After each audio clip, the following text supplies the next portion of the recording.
Mesdames et messieurs, chers abonnés, bonjour, bienvenue encore une fois sur cette chaîne des mystères du langage, une chaîne consacrée à tout ce qui est lié au langage, aux fonctions cognitives, aux troubles du langage.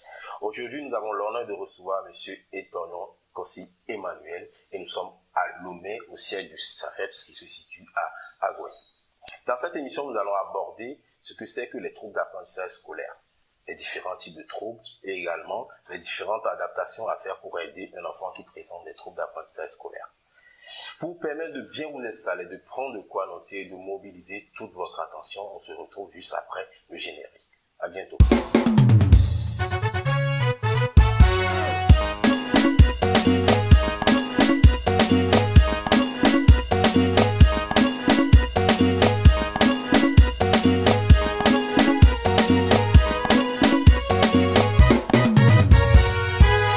Bonjour Monsieur Etonon. Bonjour Monsieur Bédamou. Est-ce que vous pouvez vous présenter à nos abonnés qui ne vous connaissent pas forcément? Alors, merci pour l'opportunité que vous me donnez de pouvoir m'exprimer à travers votre chaîne.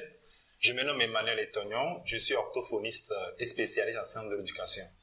J'ai bien travaillé pendant plusieurs années avec les enfants présentant le trouble d'apprentissage scolaire, également à former les enseignants pour qu'ils puissent dépister précocement ces troubles afin de mettre en place des aménagements pour aider les enfants qui présentent ces troubles.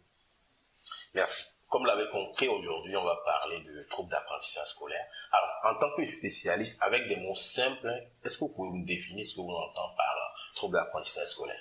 Les troubles d'apprentissage scolaire, c'est tout dysfonctionnement qui empêche l'élève de réussir sur le plan scolaire. Ce sont les difficultés liées au langage oral, à la mémoire, à l'attention et à d'autres domaines cognitifs qui font que l'enfant n'arrive pas à réussir sur le plan scolaire. Alors, est-ce que vous pouvez donner des exemples précis avec des caractéristiques sur les différents troubles d'apprentissage scolaire que l'on peut rencontrer? Avec votre 10 années d'expérience, peut-être plus, qu'est-ce que vous rencontrez fréquemment lors des consultations ici à Lomé? Alors, les principaux troubles d'apprentissage scolaire que nous rencontrons il s'agit d'abord de la dyslexie. Ce sont des difficultés liées à l'apprentissage de la lecture. Alors, il y a des élèves qui n'arrivent pas à lire. Et nous savons que dans le système scolaire, tout est basé sur la lecture. Les leçons, il faut lire pour comprendre. Et le calcul, l'écrit, le problème, tout est basé au fait sur l'écrit. Alors, un enfant qui n'arrive pas à lire, du coup, il est bloqué dans les apprentissages scolaires. On pense que c'est un enfant débile, c'est un enfant qui n'est pas intelligent, alors que c'est juste la lecture qui est bloquée. Si on arrive à mettre en place une thérapie pour l'aider au niveau de la lecture, vous allez voir que cet enfant ou cet élève va réussir.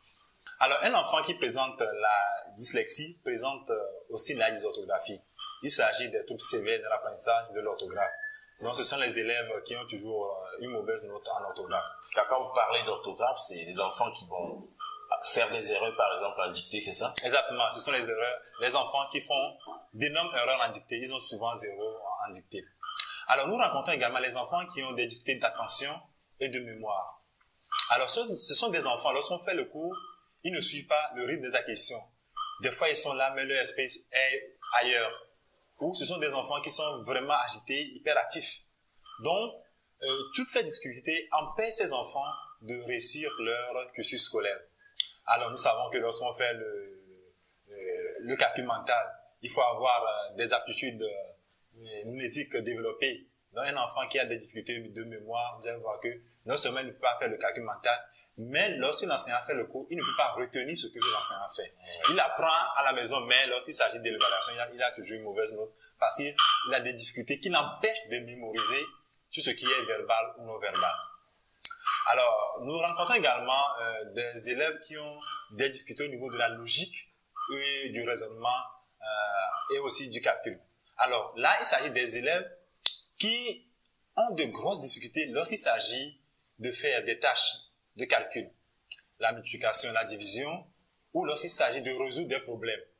Donc, ce sont des enfants qui ont de grosses difficultés en calcul écrit et en problème. Donc, en général, les enfants qui présentent des troubles d'apprentissage scolaire sont intelligents. Mais c'est juste qu'ils ont un dysfonctionnement, soit au niveau de la lecture, soit au niveau de la mémoire, soit au niveau des autres domaines cognitifs qui les empêchent de réussir leur cursus scolaire.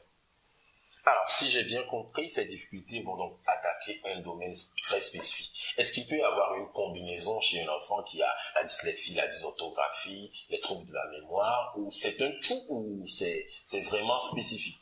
Alors, là, je viens de donner des exemples de troubles spécifiques d'apprentissage scolaire. Donc, il peut s'agir également d'un tableau plus large. Un enfant peut présenter les troubles de la lecture, les troubles de la mémoire, les troubles de l'attention.